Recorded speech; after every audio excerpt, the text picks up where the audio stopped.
Então eu queria que vocês pudessem fechar os olhos alguns segundos, por favor. Eu quero que vocês respirem bem fundo. E eu quero que vocês digam assim: Espírito Santo, eu estou preparado e autorizado para elevar o meu nível de entendimento e a unção que tem sobre a minha vida a um nível mais profundo. Diga: estou autorizado. Essa é a oração. E eu oro para que o Senhor, Ele permaneça preparando esse lugar, para que cada um de vocês possam realmente ser levados a um novo nível de entendimento, a um novo nível de presença. A palavra de Deus, ela fala no livro de Zacarias, que nós temos que clamar pela chuva no tempo da última chuva. E esse é realmente o tempo que nós vivemos de última chuva. E é um tempo perfeito para nós começarmos a alinhar algumas coisas que nós precisamos. E alinhar as coisas principalmente que estão no nosso coração. É de certo que eu tenho compartilhado isso durante algum tempo. E durante o que eu tenho visto e aonde eu tenho ido ministrar, aonde Deus Ele tem me levado. E há de certo que às vezes nós olhamos assim e as igrejas elas são tão cheias, tantas pessoas. E eu costumo dizer que são igrejas cheias e muitas vezes de pessoas vazias. Porque tem uma quantidade exorbitante de pessoas, mas uma qualidade tão pequena daquilo que Deus Ele quer realmente fazer, porque elas realmente não se encontraram nisso, elas não vivenciam algo novo do Senhor, elas não vivenciam realmente o que o Senhor Ele é capaz de fazer. E aí elas vêm nas igrejas, elas acabam criando uma prática tão costumeira, tão rotineira, de vir e esquentar os bancos das igrejas e quantificando mais um número no censo mundial. Elas só fazem isso, elas vêm e elas voltam, elas vêm e elas voltam, e talvez elas vêm e elas pedem muito, ao invés de elas ouvirem mais.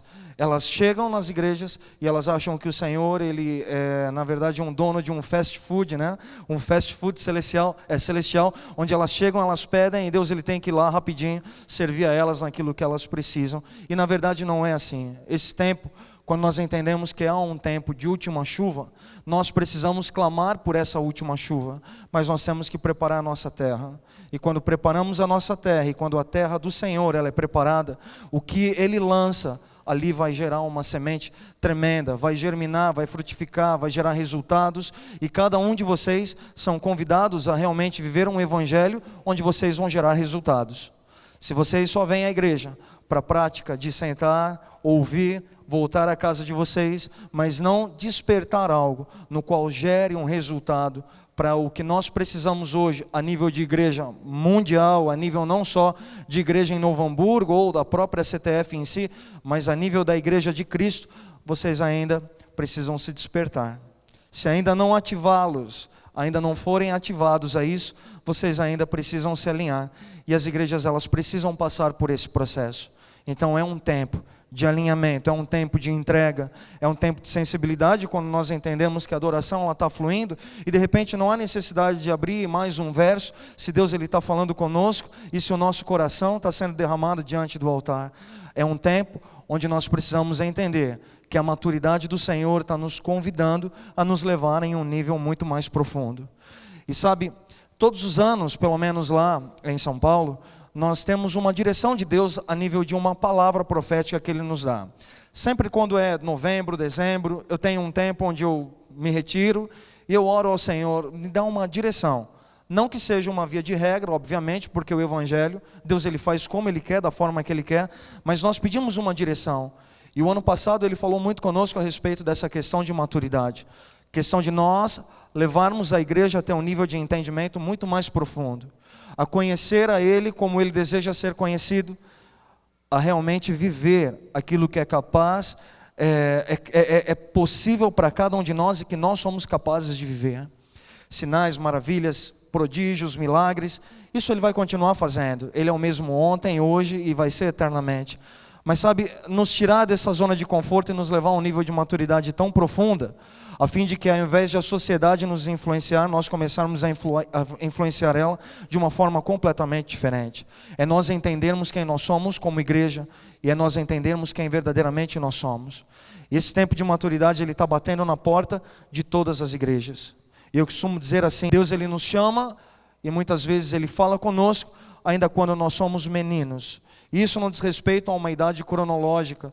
Você pode ser jovem, você pode ser um adolescente, você pode ser uma criança, você pode ser uma pessoa já um jovem adulto, uma pessoa mais madura.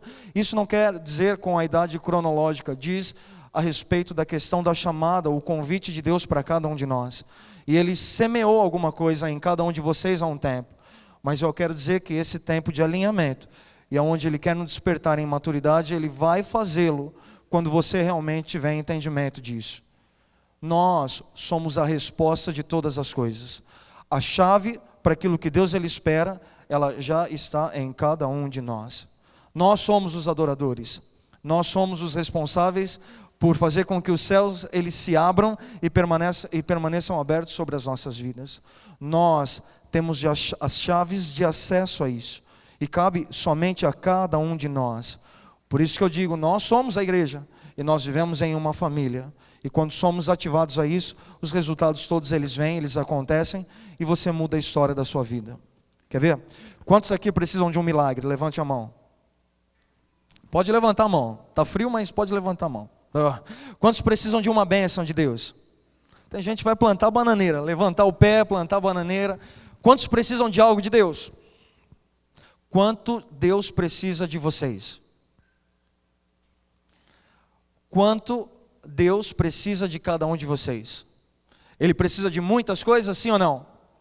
Sim ou não? Ele só quer a sua vida. Eu acho que aí já é tudo.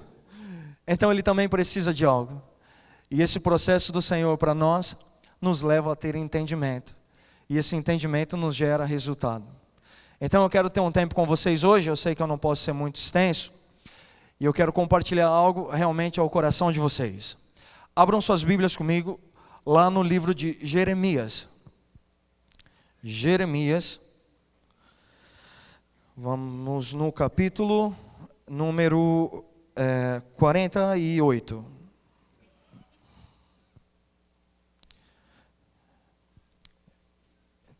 Livro de Jeremias 48. Verso 11. Nós vamos aqui a partir do verso de número 11. Amém? Todos acharam aí? Maravilha? Então compartilhamos juntos aqui. Diz assim, olha a palavra, ó, despreocupado. Diga isso, despreocupado. Diga forte, despreocupado. Despreocupado esteve Moabe desde a sua mocidade e tem repousado. Desculpa a expressão, mas está na Bíblia aqui na minha versão. Nas fezes do seu vinho. Ele não foi mudado de vasilha para vasilha e nem foi para o seu cativeiro. Por isso conservou o seu sabor e o seu aroma não se alterou. Aí o verso 12. Portanto, eis que vem dias, e ali diz o Senhor, em que lhe enviarei trasfegadores, que os trasfegarão e despejarão as suas vasilhas e despedaçarão os seus jarros. Amém? Eu quero compartilhar com vocês essa palavra. Eu acho que vocês vão ter um bom entendimento dela. E essa palavra, na verdade, ela faz com que você comece a despertar em um desejo muito mais profundo e a ter um entendimento muito mais profundo das coisas de Deus. Fala aqui sobre Moabe. E diz que esteve despreocupado durante toda a sua mocidade, toda a sua juventude, e ele não permitiu ser trasfegado, ser transportado de um lugar por outro, e diz que as fezes do vinho permaneceram da mesma forma. Agora eu quero explicar para vocês o que é esse negócio das fezes do vinho, porque é um pouco interessante de dizer. Todos sabem que o vinho tem uma matéria-prima, é uma frutazinha chamada o quê? Uva. Aqui na região de vocês tem algum vinhedo? Caxias do Sul tem bastante, eu já ministrei lá, e ali tem muitos vinhedos, aquela região ali é fantástica. Tem muito vinho para cá, tem muitas uvas que são plantadas aqui.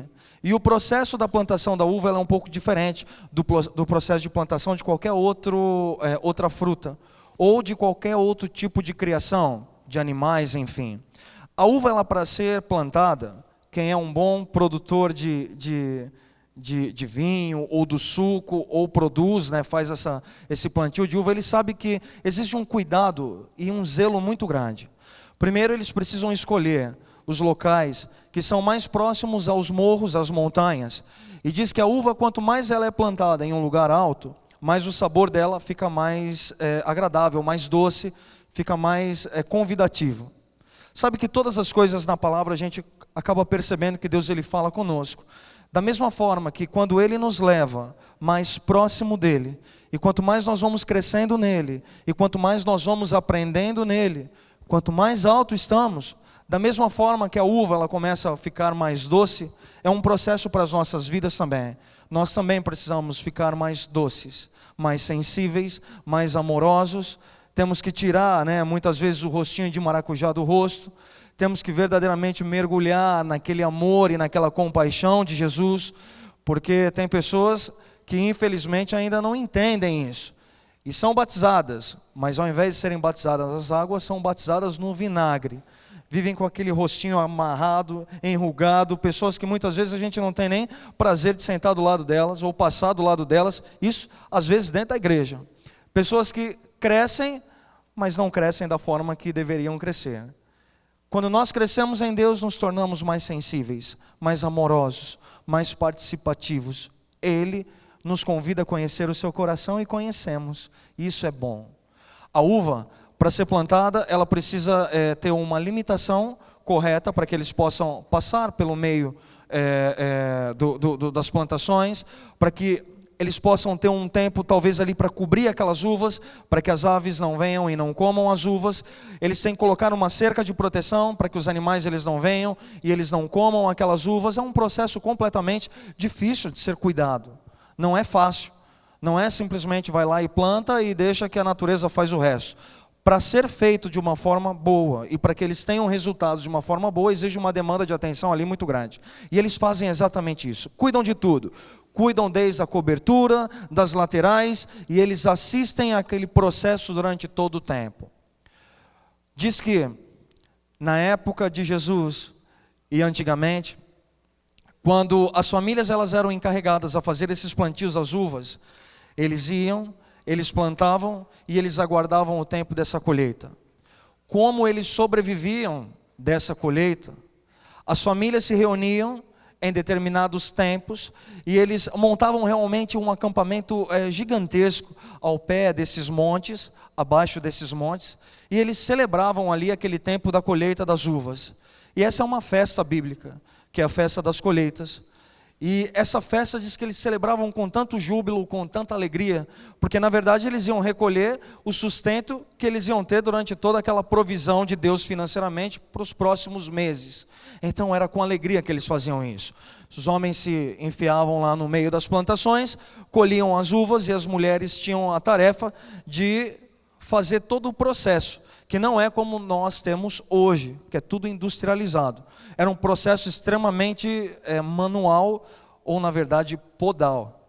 Porque diz que aqueles homens traziam aqueles cestos de madeira cheios de uvas e eles despejavam em alguns buracos que eram feitos nas pedras.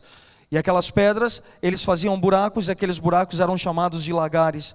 E eles despejavam aquelas uvas dentro daqueles lagares. E aqueles lagares, buracos feitos nas pedras, as mulheres entravam ali dentro e começavam um processo que hoje a gente quase já não vê mais. Levantavam as saias, talvez levantavam lá as calças e começavam a pisar as uvas. Alguém já viu alguém fazer isso aqui? Alguém já viu? Já viu? Algumas pessoas aqui já viram isso. Esse era o processo que era feito naquela época. Então eles pisavam, e durante aquele processo todo, aquilo ia juntando poeira, aquilo ia juntando as sementes da uva, ia juntando o bagaço da uva, sei lá, eu acho que devia ter até chulé das mulheres lá misturado, tudo junto naquele lagar, era aquilo tudo misturado. E quando eles terminavam aquele processo, elas saíam, e diz que começava o processo de fermentação. Esse processo de fermentação, a decantação, ao invés de baixar a sujeira, na verdade ela subia e ela ficava na superfície. Essa parte suja que subia na superfície é exatamente o que a Bíblia fala, e ela se refere à questão das fezes da uva. Meu avô é português, ele faleceu ano passado, em dezembro, com 97 anos de idade. E meu avô, em Portugal, como um bom português, óbvio, tinha lá na aldeia dele, ele nasceu ao norte de Portugal, plantações de uva, e ele fazia esse processo. Ele tinha lá também algumas plantações da oliva, onde ele fazia a extração do azeite, enfim, era essa a renda que ele tinha lá e o trabalho que ele tinha lá.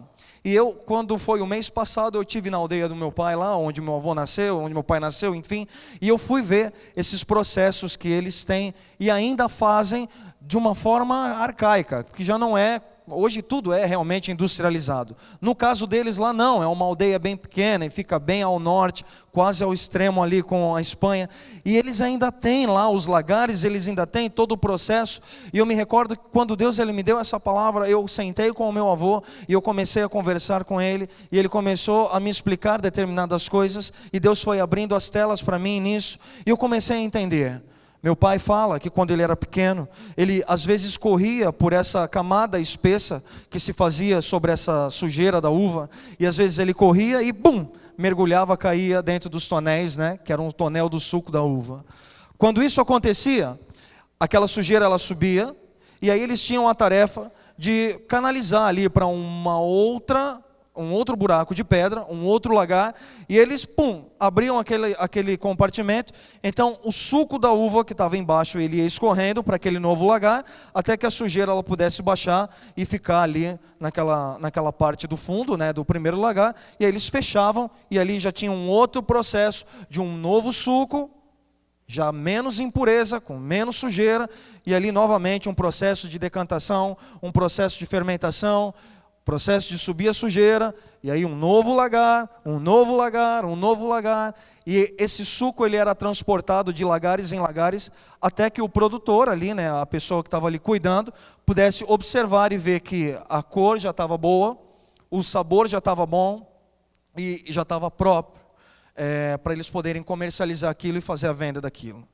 Esse processo ele não podia demorar, porque o suco da uva fermentado, e uma fermentação em um prazo longo, ele se torna impróprio para consumo de bebida, ele vira vinagre. E naquela época ninguém temperava salada, não tinha isso. Então eles tinham que jogar fora aquele suco fermentado demasiadamente, porque não tinha consumo nenhum. Eles aproveitavam o vinho daquilo. Então esse era o processo que os lagares eles tinham, e o suco da uva tinha que ser passado ali, tinha que ser processado, tinha que passar por essas etapas, até que eles pudessem realmente observar que estava bom e aquilo pudesse ser vendido. Diz a palavra aqui que Moabe ficou despreocupado durante toda a sua juventude.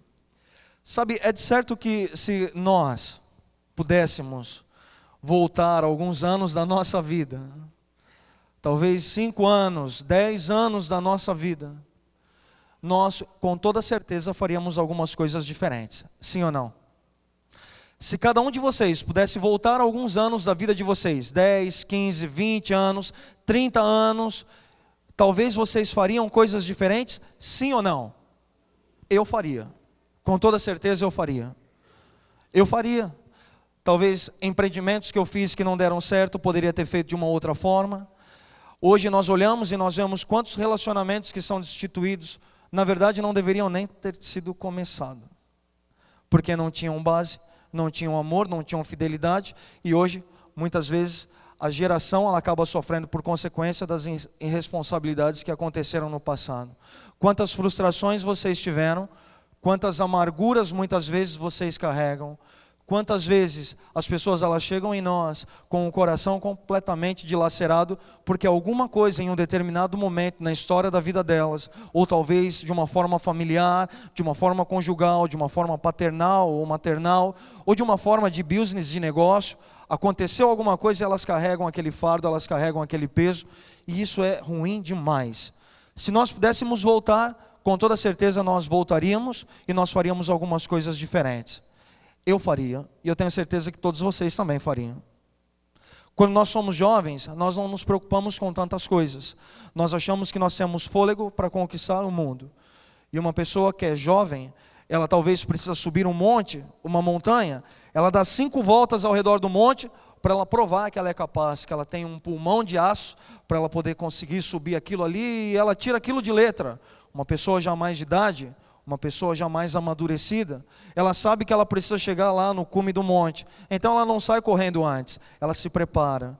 Ela já começa a se preservar, ela já começa a se preparar e ela vai subir, ela vai chegar no mesmo destino.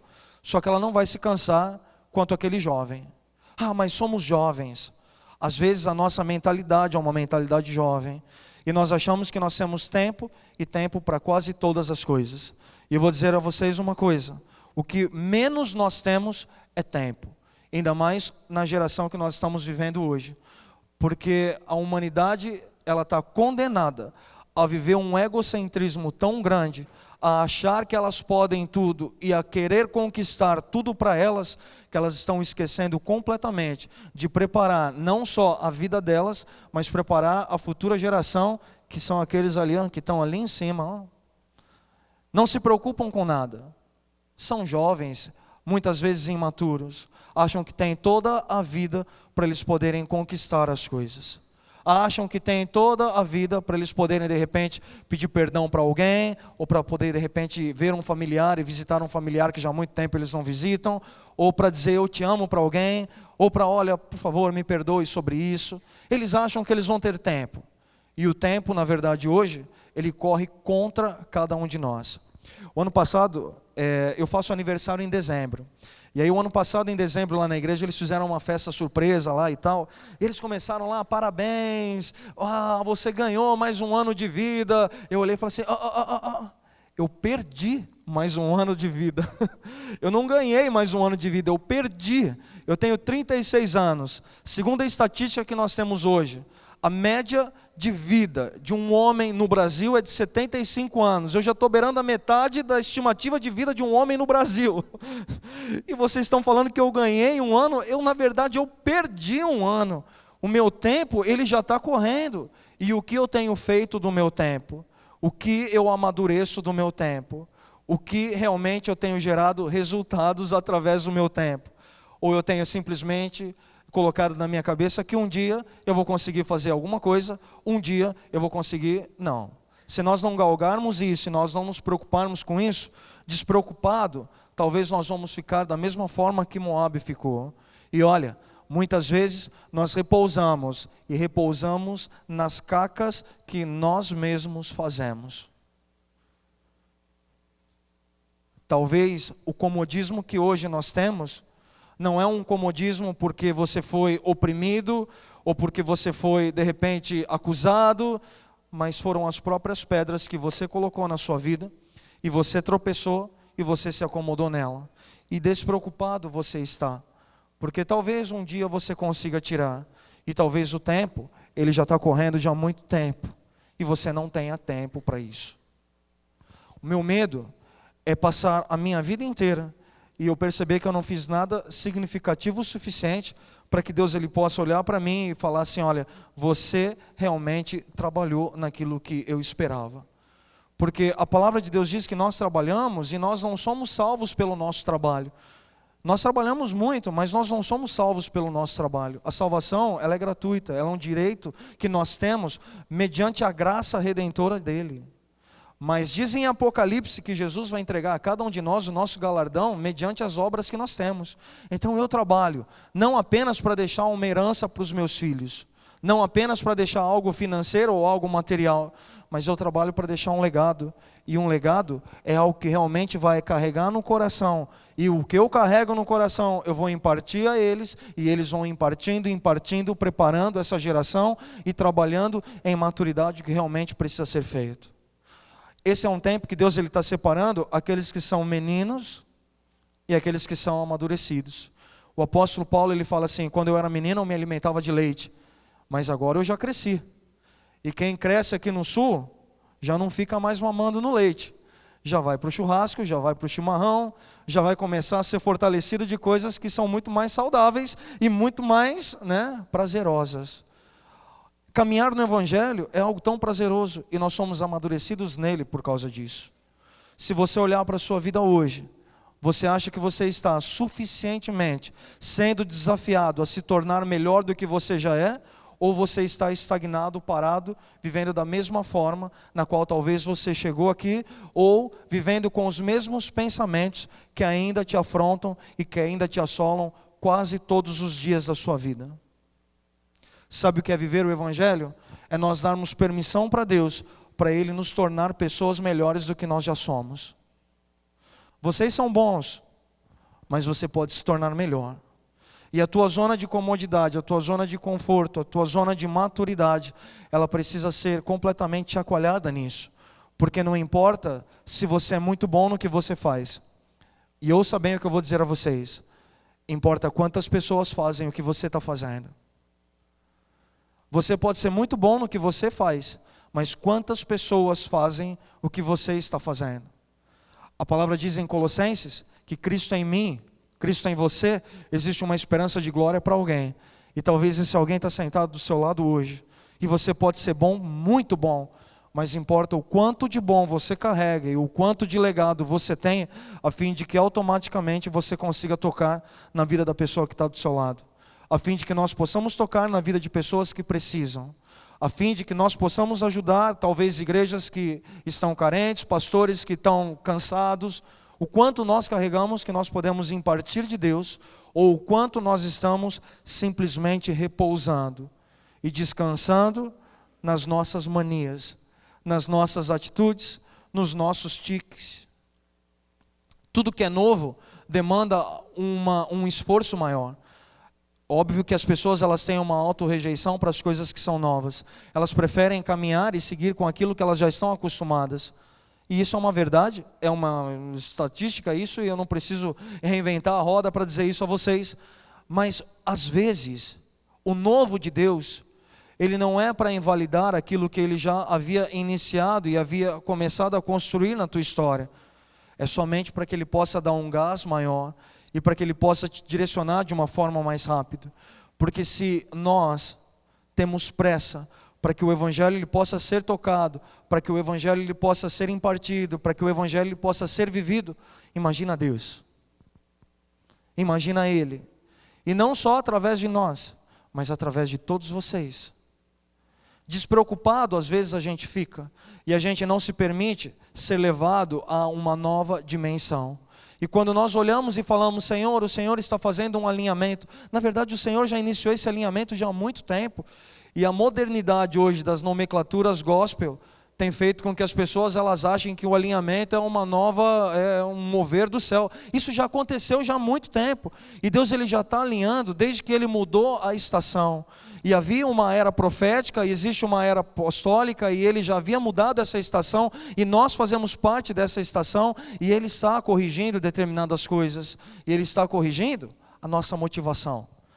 Ele está corrigindo quem realmente nós somos. E Ele está corrigindo quem realmente nós precisamos ser. Igrejas cheias, muitas vezes de pessoas vazias. E eu tenho desprazer, muitas vezes, de subir em plataformas e olhar isso. O estado de São Paulo tem uma cidade chamada Catanduva. E essa cidade, houve uma conferência lá, de uma igreja batista até. E essa conferência, havia um jovem que foi convidado para ministrar. 24 anos de idade ele tinha. E ele foi convidado para ministrar e tinha ali umas 5.000 pessoas na igreja. Ele sobe no altar, ele pega o microfone, o temor de Deus no coração dele. A presença de Deus invade aquele lugar. Aquele jovem ele começa a tremer e a chorar. E ele diz assim, olha, se Jesus voltar hoje, somente 15 pessoas que estão aqui vão subir com ele. Ele falou isso de altar. E ele disse assim, e para vocês terem certeza que o que eu estou falando não vem do meu coração, não vem de mim, Ele vai me levar agora. E pá! Ele caiu morto em cima do altar, com 24 anos de idade, trazendo uma mensagem dos céus e despertando um temor dentro do meio daquele povo. Em outras palavras, desperta tu que dormes. Desperta a igreja que muitas vezes acha que está fazendo muita coisa e não está fazendo muita coisa. Desperta vocês que muitas vezes chegam esperando encontrar um fast food dos céus, quando na verdade Deus ele quer toda a tua entrega e todo o teu coração. Ontem eu estava compartilhando com os jovens e eu disse assim para eles, se alguém disse a vocês que servir a Jesus é fácil, mentiram para você. É difícil, muito difícil, porque você vai ter que renunciar a algumas coisas, e você vai ter que renunciar tudo. Tudo. Você renuncia tudo, porque não é você que vive para Ele, mas Ele que vive através de você. E você renuncia todas as coisas, tudo. Você se torna um homem morto, e quem é morto não tem medo de nada. João Batista era assim, era um homem morto, uma voz que clama no deserto, não tinha medo de nada. Jesus era um homem morto, caminhava vivo, mas já estava condenado à cruz, não tinha medo de nada. Nós somos assim. E o apóstolo Paulo, ele fala, para mim, morrer é uma virtude, é um lucro, porque ele já havia enxergado lá longe. O tempo para ele foi completamente diferente. E o tempo para cada um de nós precisa ser corrigido e precisa ser completamente diferente. As pessoas, elas falam assim, Senhor, eu preciso de tantas coisas. E o Senhor olha e fala assim, você precisa conhecer quem você é. Sócrates, um filósofo grego, ele gastou a vida dele inteira ensinando as pessoas em uma filosofia na qual ele ensinava e despertava as pessoas a conhecer a elas mesmas. E olha que ele não estava errado, porque naquela época todas as referências que as pessoas tinham numa questão de um entendimento divino, era de coisas externas. E aí ele traz para que o homem ele pudesse ser um controlador de certa forma dessa experiência. E ele fala que os resultados, eles vêm através do homem. E cria maêutica, que é como se fosse a questão do parir ou de gerar, e gerar os resultados através de você. E sabe, essa é uma verdade total. Quando nós entendemos a maturidade que Deus está nos levando e aonde Deus ele está nos levando, não só a nível de igreja, mas de uma forma pessoal, nós deixamos de ser carentes no Senhor e nós nos tornamos produtivos, porque a resposta das necessidades que vocês têm, que eu tenho, elas não estão fora, elas já estão em nós e elas partem de nós. Adão tinha uma necessidade, ele precisava de uma mulher. Todas as coisas Deus havia criado em par e ele olhava para o lado e ele não tinha um par. Deus faz ele cair num sono, desce do altar, lá do trono da glória, e coloca a mão no barro e constrói uma boneca e dá o fôlego de vida a Eva. Foi essa a história? Não! O que diz que ele faz? Faz Adão dormir num sono profundo, tira da costela de Adão e dá da costela de Adão, retira da costela de Adão, retira dele mesmo a solução do problema que ele tinha. A solução do problema que vocês têm, elas não estão fora, elas estão em você. Mas você precisa ser desperto em maturidade e sair de certa forma de uma zona de conforto, ser levado a um novo nível de lagar, a um novo nível de experiência com Deus, para que você possa realmente mergulhar e ter entendimento disso. Às vezes as pessoas elas olham e elas falam assim, adoração extravagante, isso é algo que não entra na minha cabeça. A questão não é você entrar, você experimentou isso, você sabe o que é, e você sabe o quão suficiente isso talvez vai ser para a sua vida. Agora nós estamos falando sobre intimidade, nós estamos falando sobre relacionamento com Deus. Ei, escuta, meus pais, meus avós, eles ouviam pregar de salvação, de arrependimento, de conversão, mas nós continuamos pregando de salvação, de arrependimento, de conversão, mas Deus ele quer algo mais relacional, porque as pessoas elas têm se distanciado disso, e isso não quer dizer que é algo ruim, pode ser algo novo, mas nem sempre o novo, ele vai te levar para um buraco. Na verdade, o novo de Deus te desafia a ser transformado, a ser cada vez mais tratado, porque quanto mais de lagar em lagar vocês vão indo, mais doces, mais puros e mais aprovados vocês estão. Nós precisamos ser assim. Agora tem pessoas que elas querem viver o melhor de Deus. Eu quero sinais, milagres, maravilhas e prodígios, mas elas não querem passar pelo processo do lagar. E o processo do lagar, primeira coisa que as uvas eram pisadas. E nós somos pisados. Por que nós somos pisados? Porque cada vez mais as características do mundo elas vão sendo repelidas de nós. Eu conheço pessoas que falam assim, eu quero ser como Jesus. Quem quer ser como Jesus? Eu quero ser como Jesus. Mas para nós sermos como Jesus, nós temos que ser pisados. Porque Jesus na vida dele, ele teve um deserto. Jesus na vida dele teve um Getsêmani. Jesus na vida dele teve Judas. E as pessoas elas acham que elas vão chegar e elas vão viver um evangelho que é somente brisa, né, mar de rosas. Não é assim. Nós passamos por dificuldades, enfrentamos determinadas coisas, mas somos testados e aprovados em todo tempo. E esse novo nível de entendimento, quando ele vai marcando o nosso coração, nós vamos entendendo e aperfeiçoando o Evangelho do Senhor nas nossas vidas. A psicologia diz que você hoje é fruto da tua decisão de 2 anos atrás. Hoje a sua vida, a forma que você vive hoje, é fruto das suas escolhas e da sua postura e da sua decisão de 2 anos atrás. Hoje você tem uma nova opção de ser levado a um novo nível de entendimento, a um novo lagar, e ser permitido por Deus a ser levado a um novo lagar, porque talvez daqui a um tempo os frutos que vocês vão estar colhendo vão ser completamente diferentes daqueles que vocês escolheram ou daqueles que vocês estão esperando para os dias de hoje.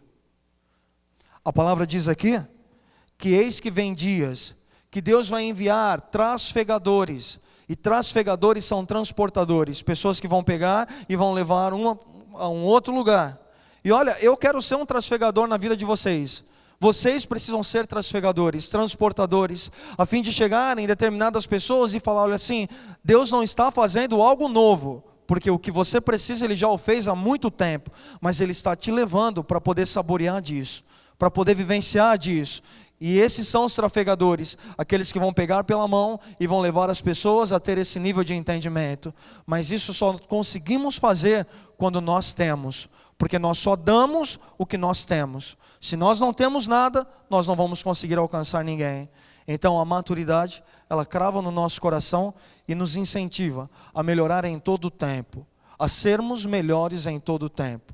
Se vocês vêm à igreja somente para esquentar o banco da igreja, ou somente para ouvir uma palavra, mas não tem um desejo no teu coração de ser transportado a um novo lugar, ou de tocar pessoas e ser trasfegadores, pessoas influentes na vida de outras, a fim de chegar para elas e falar assim, isso não é certo, eu estou te pegando pela mão e eu vou ensinar para você o caminho que é o correto. Você na verdade vai estar muito distante de viver o Evangelho no qual o Senhor Ele espera. E Ele tem pressa. Ele tem pressa. A igreja está passando por uma enfermidade muito grande. Muito grande, muito grande. As pessoas estão cada vez mais carentes, as pessoas elas estão cada vez mais depressivas, as pessoas elas estão cada vez mais com fobias, com medos, com tristezas, com desilusões. Eu lá em Piracicaba a gente tem um processo de igreja. E seria muito fácil se a gente recebesse as pessoas e ensinasse para ela primeiro os valores, ensinasse os valores que nós temos como igreja, ensinasse os princípios que nós temos, e aí depois nós começássemos a trabalhar nelas, naquilo que queima o coração delas e potencializar aquilo que elas já foram predestinadas por Deus, porque todos nós somos funcionais nas mãos de Deus, e aí sim depois nós enviarmos elas e encaminharmos ela. Mas não é esse o processo. O primeiro processo que nós temos que fazer lá é pegar as pessoas e ensinar a elas que muitas vezes o evangelho que foi apresentado para elas não era o evangelho que realmente o Senhor Ele gostaria que elas vivessem. E aí nós temos que pegar e nós temos que ali gastar um tempo gigantesco trabalhando e tratando das coisas do coração dela. Porque eu não tinha relacionamento com o pastor. Eu não tinha relacionamento, eu passava, ninguém nem me cumprimentava, e isso me causou uma tristeza no coração. E aí a gente tem que trabalhar de 2 formas, porque a gente fala assim, olha, a maturidade ela te conduz a ter entendimento, e nós somos pastores, nós não somos babysitter de ninguém. E nós ensinamos vocês, e vocês crescem, e quanto mais vocês crescem, mais o reino ganha, porque não é o individualismo de um grupo específico que está ministrando, mas é o coletivo do reino, que vai realmente levantar a manifestação dos filhos, e o último avivamento que fala de Romanos. Então nós precisamos trabalhar as pessoas, mas é um tempo que nós gastamos, porque elas não aprenderam antes. Se vocês aprendem e começam a colocar em prática, vocês começam a tocar as vidas das pessoas de uma forma completamente diferente, e vocês ativam elas. Vocês têm o poder de ativar a vida das pessoas. Não necessariamente tem que estar em cima de uma plataforma com o microfone na mão, ou de repente tocando um instrumento, ou fazendo algum ofício, ou trabalhando em algum departamento de igreja. A comissão que ele deu foi para todos, e ele fala assim, olha, vai por todo mundo, pregue o evangelho do reino, cure os enfermos, limpe os leprosos, ressuscitem os mortos, toquem em vidas, ajude eles a realmente terem entendimento daquilo que eu quero. Hoje nós podemos olhar para nós e podemos nos identificar de duas formas. Ou estamos repousando nas nossas fezes, e tá bom, para mim já está muito bom, as experiências que eu tenho já são suficientes, as coisas que eu já vi já são suficientes para mim. Ou talvez você pode colocar sebo nas canelas, puxar aqui a manga dos seus paletós, dos seus casacos e jaquetas e começar a trabalhar, mas trabalhar de uma forma direcionada e de uma forma que tenha resultado. Olhe para a pessoa que está do seu lado. Você ama ela, sim ou não? Você ama ela tanto quanto o teu desejo de estar com ela no céu, sim ou não? Sim ou não? Sim? Então o que você pode fazer por ela? O que você pode fazer por ela? Você ama ela? Ama. E o que você pode fazer por ela? Porque todas as coisas elas começam partindo de nós. As pessoas elas falam assim: eu gostaria que de repente o trânsito ele fosse melhor. Ok? Seja você um melhor motorista. Tem que começar por alguém. Eu quero que o ambiente, a sociedade viva com um ambiente mais limpo. Ok? Comece você a reciclar o lixo da sua casa. Tudo parte por um lugar. E tudo parte por aqueles que realmente passaram por Cristo, receberam o direito de clamar a Deus Abba Pai, entendem a sua filiação, a sua paternidade dos céus e reconhecem quem eles são.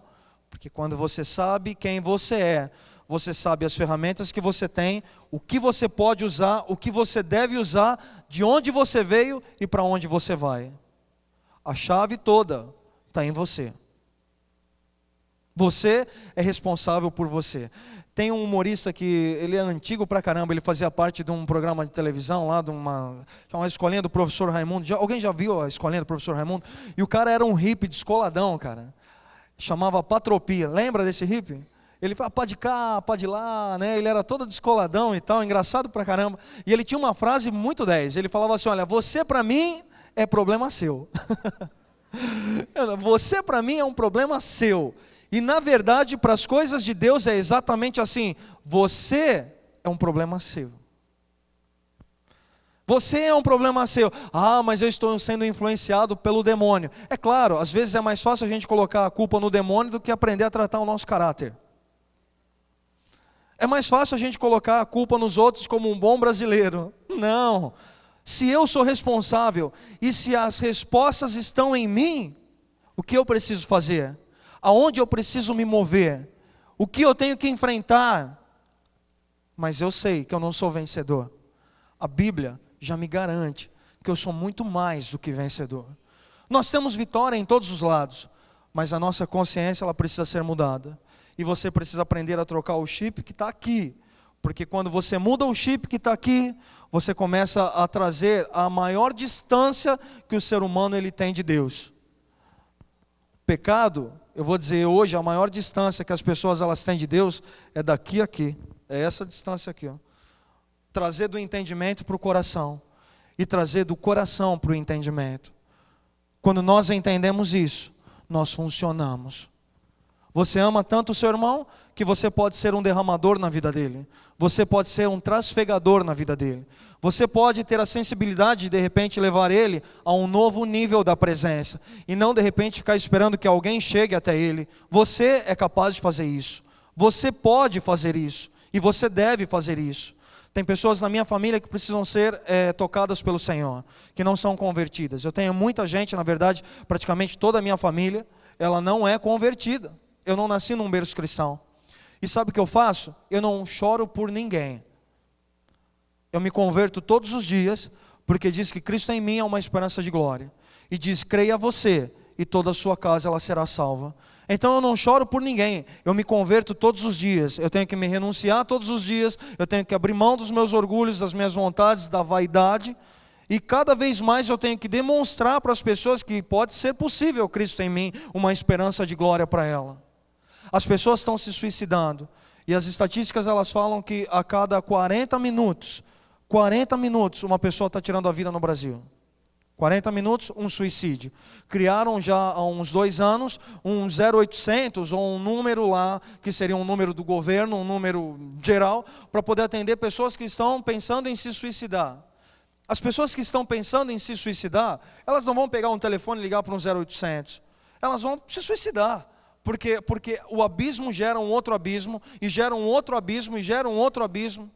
E as pessoas que estão do lado dela, às vezes não têm a sensibilidade de poder reconhecer aquela necessidade que ela estava tendo e ser o remédio para elas. Ontem eu falei aos jovens que quando o profeta é levado à margem do rio e as águas elas estão batendo sobre todas as partes do corpo, a intenção é que ele mergulhe de cabeça naquele rio. E diz que do outro lado, à margem do rio, elas se tornam as árvores frondosas. E elas começam a produzir frutos, e os frutos são alimento. E elas começam a produzir folhas, e as folhas elas se tornam remédios. E eu disse a eles, nós somos remédios. Nós somos remédios para as nações, nós somos remédios para a nossa família, nós somos remédios. Nós somos o remédio. Nós somos Cristo, a esperança na vida de alguém que está sentado e de alguém que precisa de algo. Mas muitas vezes nós nos cobrimos nas nossas vaidades, nos nossos desejos, porque estamos repousando sobre as nossas fezes e nós não tocamos em pessoas. Não liberamos o que Deus está fluindo de nós. Existem pastores que estão se suicidando. Aqui no Brasil, nos Estados Unidos, pastores estão tirando a vida. Por que eles estão tirando a vida? Porque a igreja, ela deixou de ser algo prazeroso para eles há muito tempo. Se tornou talvez um comércio ou um negócio. E infelizmente, as igrejas hoje em dia, elas estão se tornando mais um negócio do que um centro de milagre. Em São Paulo, existe uma zona no centro de São Paulo chamada de Galeria do Rock. E há um tempo atrás eu estava andando na rua daquela região e eu vi um jovem com uma camiseta escrito Pequenas Igrejas, Grandes Negócios. E se vocês sabem, há uma emissora de televisão que nos domingos pela manhã tem um programa que fala sobre pequenas empresas e grandes negócios.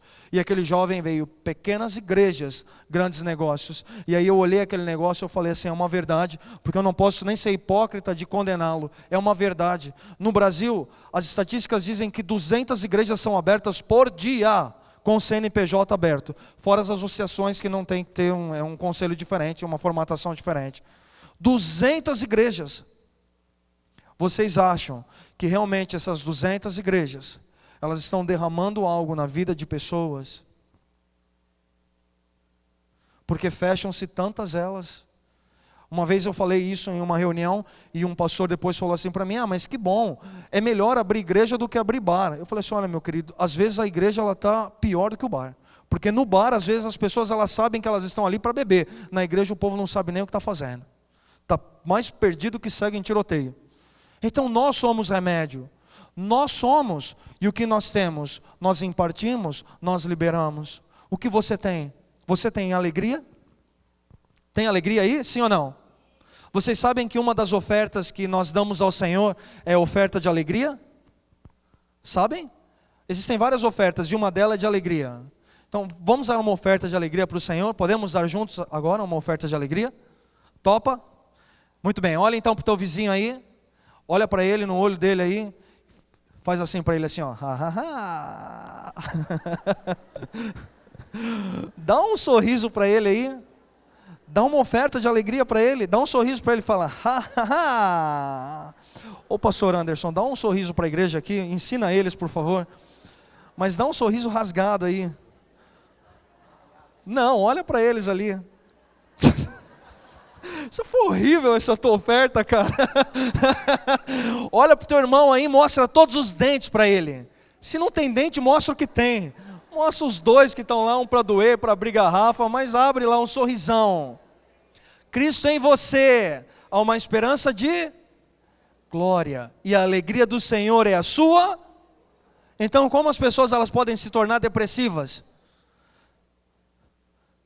Como as pessoas elas podem morrer de ansiedade, depressivas? Se a alegria do Senhor é a nossa força. Se ela é a minha força, eu tenho que derramar ela sobre a sua vida.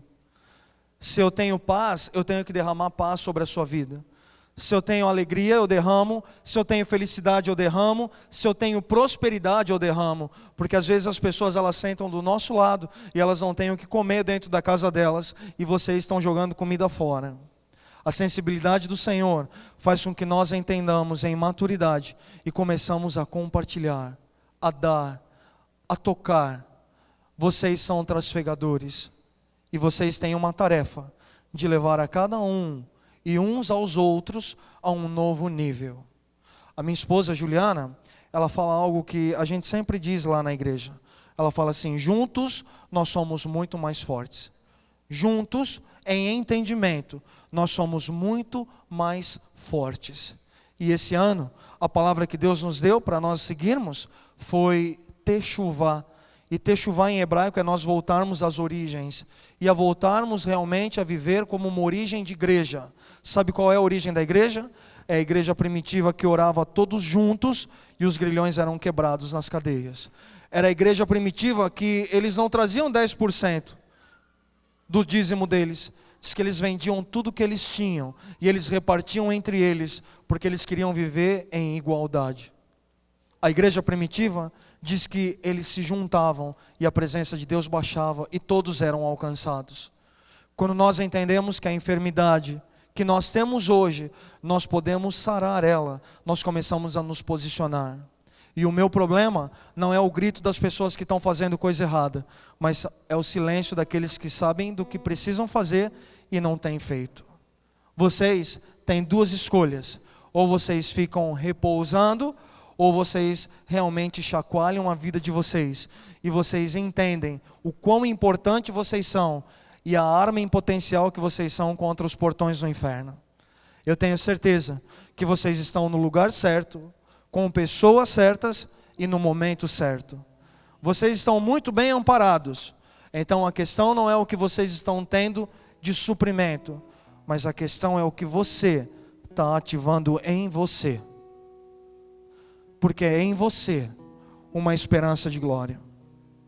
Eu gostaria de não encerrar a mensagem, porque um culto a gente nunca encerra, a gente desiste. Tem uma hora que a gente tem que desistir dele, porque a hora vai avançando. Um culto eu nunca encerro, o culto é do Senhor. Mas eu gostaria de desistir da reunião hoje com vocês, fazendo algo com todos vocês juntos. E eu gostaria que vocês se colocassem em pé.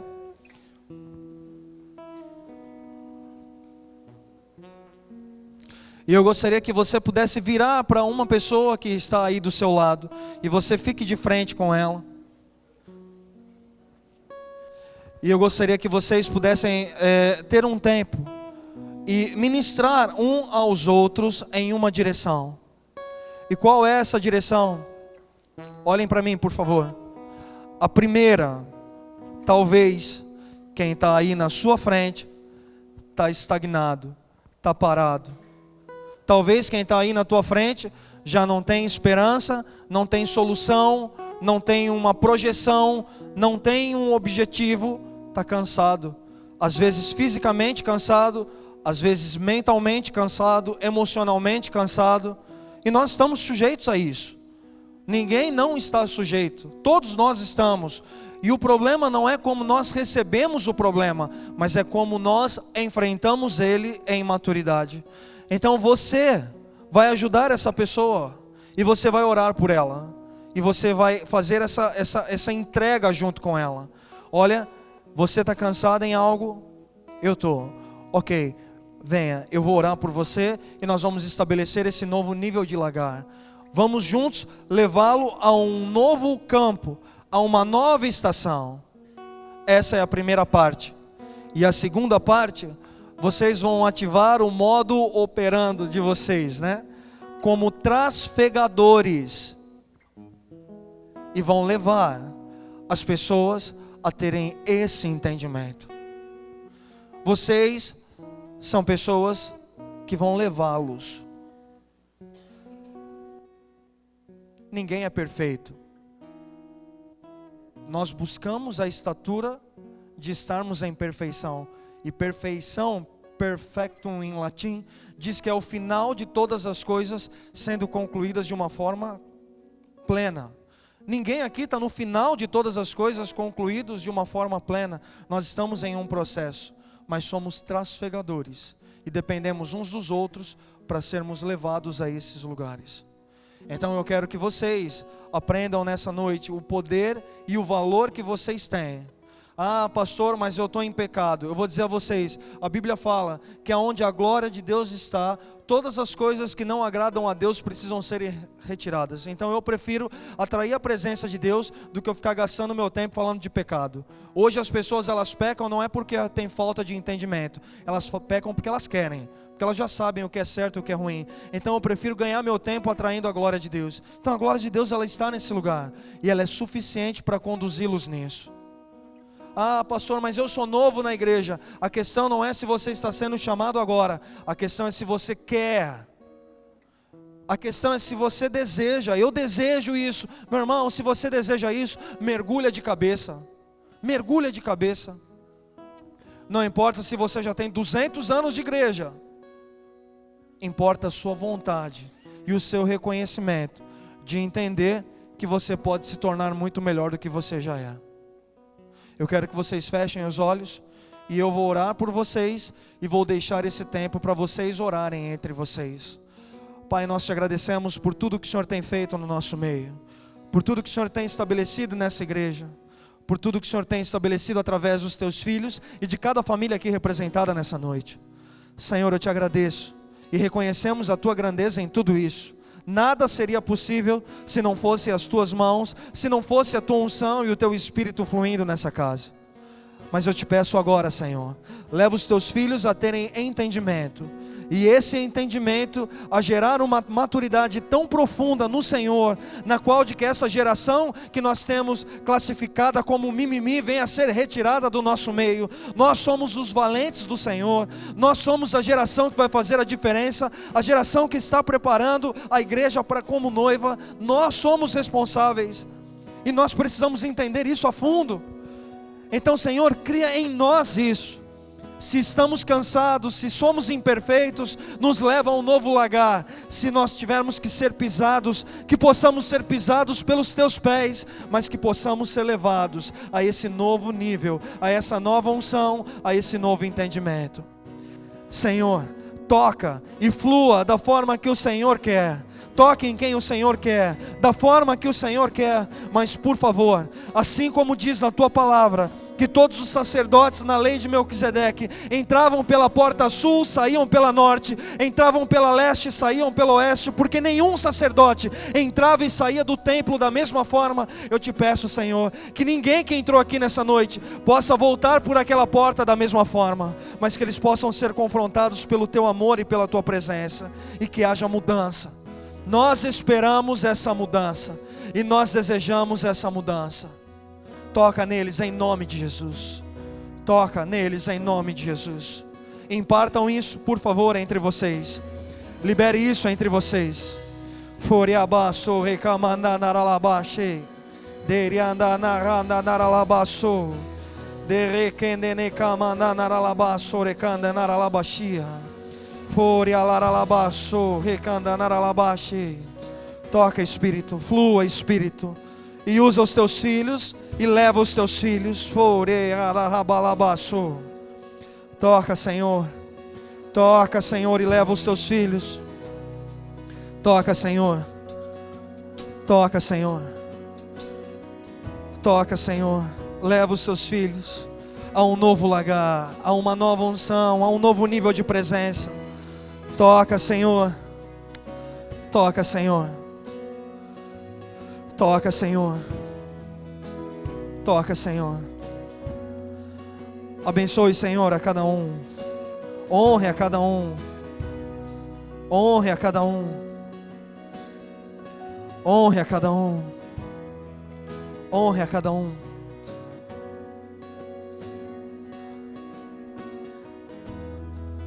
Derrame. Derrame. Vocês são trasfegadores. Vocês são trasfegadores. Vocês são trasfegadores.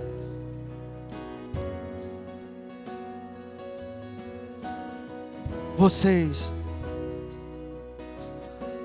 Leva, Senhor. Leva, Senhor. Leva, Senhor.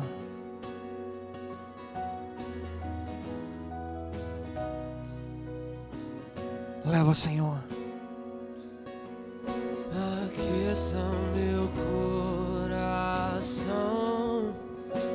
a percorrer o caminho que tens pra mim. Mesmo que seja dor, eu quero prosseguir. Leva, Senhor, ao teu encontro.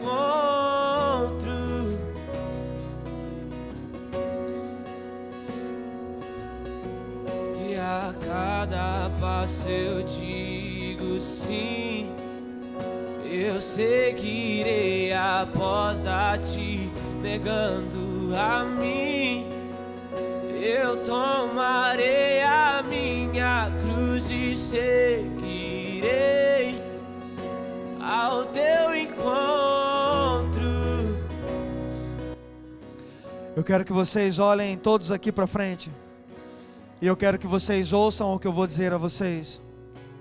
No livro de Ezequiel, há uma palavra profética. E olha, eu vou dizer a vocês, eu moro em São Paulo, mas essa é uma palavra profética. E diz que Deus acenderia um fogo no sul. Eu vou dizer a vocês de novo, diz que Deus vai acender um fogo no sul. Deus vai acender um fogo no sul. E diz que esse fogo ele vai acender até o norte. Deus vai acender um fogo no sul e ele vai acender até o norte. E diz que as pessoas elas deveriam tomar as mãos de brasas para elas poderem espalhar sobre a cidade. Eu vou dizer a vocês, a América do Sul Deus está acendendo um fogo, a África Sul Deus está acendendo um fogo, a Europa Sul Deus está acendendo um fogo, a Ásia Sul Deus está acendendo um fogo, porque Deus ele está construindo as coisas pelas bases e pelo alicerce. E eu vou dizer a vocês uma coisa com todo o meu coração diante do altar. A Catch the Fire não podia ter sido fundada em primeira instância no Brasil se não fosse aqui no Sul, porque é profético para vocês, e Ele vai acender esse fogo através da vida de cada um de vocês. Eu quero que você levante a sua cabeça lá em cima, olhe lá para o teto, passa o teto, olha lá na sala do trono do Senhor e diga assim: eu sou a tua resposta. Diga: eu sou a tua resposta. Diga assim: papai, você me ama, mas eu te amo. Manda um beijo para ele assim. Manda outro. E dê uma salva de palmas bem forte ao Senhor.